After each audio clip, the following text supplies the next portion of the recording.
Gracia y paz, amados hermanos. Nos encontramos en un centro arqueológico, en unas ruinas de la ciudad de Filipos. Y justo detrás de mí estamos viendo la prisión donde Pablo y Silas se encontraron presos por causa de la predicación del Evangelio.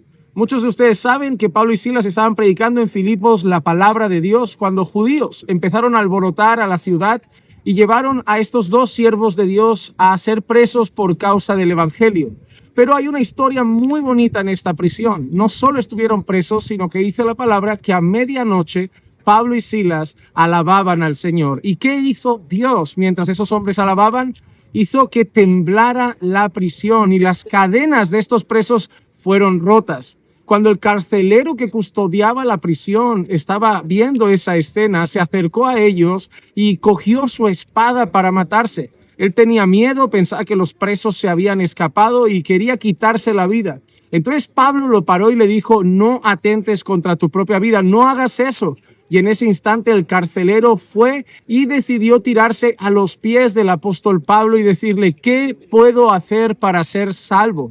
En ese momento Pablo mira a ese carcelero de Filipos y le dice: cree en el Señor Jesús y serás salvo tú y tu casa. Entonces, lo que vemos seguidamente es que ese carcelero fue junto con Pablo a su hogar y Pablo predicó la palabra a toda la familia del carcelero.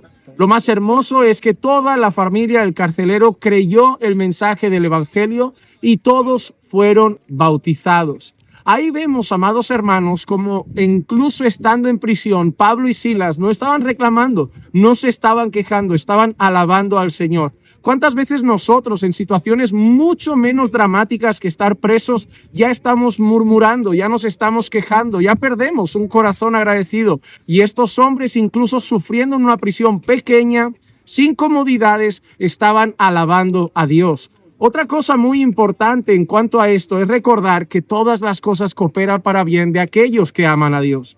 Pablo y Silas estaban presos, pero de ahí salió la salvación de una familia, la salvación de un carcelero y la salvación de los suyos, de los de su casa. Y eso nos muestra también cómo incluso situaciones dramáticas, situaciones duras y complicadas fueron usadas por el Señor para que otras personas fuesen salvas.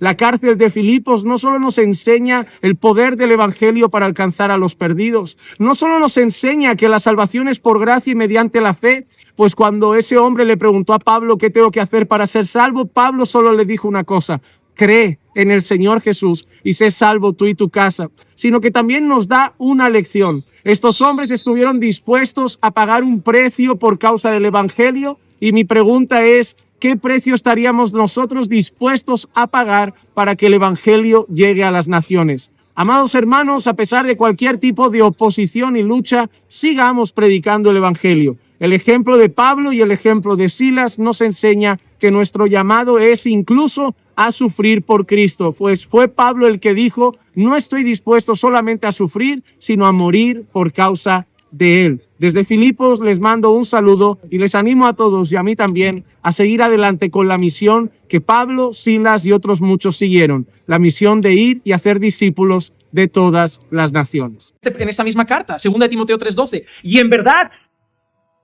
eso es como un desierto, todos los que quieren vivir piadosamente, y esa palabra piadosamente es en santidad, en Cristo Jesús, serán perseguidos. ¿Tú quieres vivir en santidad? Hermanos, ¿queréis vivir en santidad? Porque hasta donde yo sé, sin santidad nadie verá al Señor. Pues ¿sabes qué te va a pasar? ¿Qué dice que va a pasar? ¿Qué dice que va a pasar? Te van a llamar religioso, te van a llamar fanático, te van a llamar homófobo, te van a llamar antiguo, te van a llamar conservador, te van a llamar de derechas, te van a llamar fascista, te van a llamar facha, te van a llamar de todo, nazi, de todo. Te vas a querer vivir en santidad. Que no nos vamos a doblar ante la estatua de Nabucodonosor. Y eso es una promesa. Así que la persecución viene por causa de Cristo, porque no somos del mundo, por diferentes al mundo y por vivir en santidad. Y esa persecución no solo va a llegar solo a nuestra vida desde casa o desde el trabajo o desde las calles. Hermanos, vamos a terminar ante los gobernadores. Cada día más los políticos odian la fe. Lucas 21:12. Pero antes de todas estas cosas os echarán mano y os perseguirán, entregándose en las sinagogas y cárceles, llevándose ante reyes y gobernadores por causa de mi nombre. Por causa de mi nombre. Jesús le promete a sus discípulos, le promete que va a pasar. No es una sugerencia, es un aviso.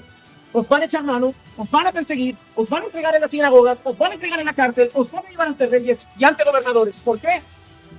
Por causa de Cristo. Pablo le dice a Timoteo, sufre por causa de Cristo, sufre por causa del Evangelio. Y acabaron ellos dos.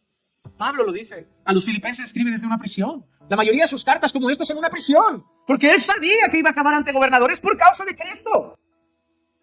El odio a la fe no está en la calle solo, está también en las tribunas.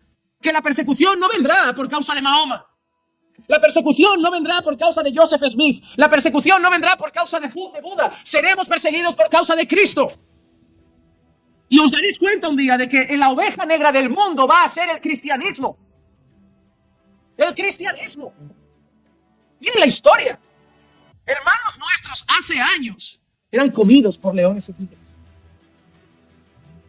Multitudes en Roma, en un coliseo, echaban a los cristianos allí, salían gladiadores, unos con espadas, unos con mazas, y los destrozaban como si fueran pedazos de carne. Gobernadores cogían a nuestros hermanos, los clavaban y ataban en un palo de madera, los untaban en aceite cual antorchas y les prendían fuego para iluminar las calles de Roma mientras gritaban de dolor. Algunos de nuestros hermanos eran puestos en máquinas de madera donde iban girando y girando hasta que descoyuntaban sus huesos y morían rotos. Otros hermanos nuestros les ataban manos de un caballo, pies de otro caballo y los ponían a correr hasta que los partían por la mitad literalmente. Pero no vas a ver eso en las noticias. Pero a nosotros nos degollarán y nos matarán y habrá silencio. ¿Tú sabes dónde te estás metiendo? ¿Tú sabes dónde te estás metiendo? Que eso es seguir a Jesús. Eso es seguir a Jesús. A lo mejor lo ves lejos, ¿sabes por qué? Lo ves lejos porque aquí nadie está muriendo así. Pero debes estar muy ciego si no te das cuenta y cada vez estamos más callados. Las leyes cada vez nos callan más. Pero si tú hablas de pecado, censura. Si tú hablas de Jesús, censura. Si tú hablas de santidad, censura. Pocos años, y si digo años, me arriesgo, faltan para que la cárcel esté llevándose a creyentes. Pocos años faltan para que la persecución física esté llegando aquí. Te pregunto, ¿tú sabes dónde te están metiendo? ¿Qué vas a hacer cuando todo eso llegue? Porque el sufrimiento por causa de Cristo, hermanos, no es una opción. Como te he dicho al principio del estudio, es una promesa. Filipenses 1:29, el apóstol Pablo dijo lo siguiente: porque a vosotros se os ha concedido por amor de Cristo. Mira que se os ha concedido.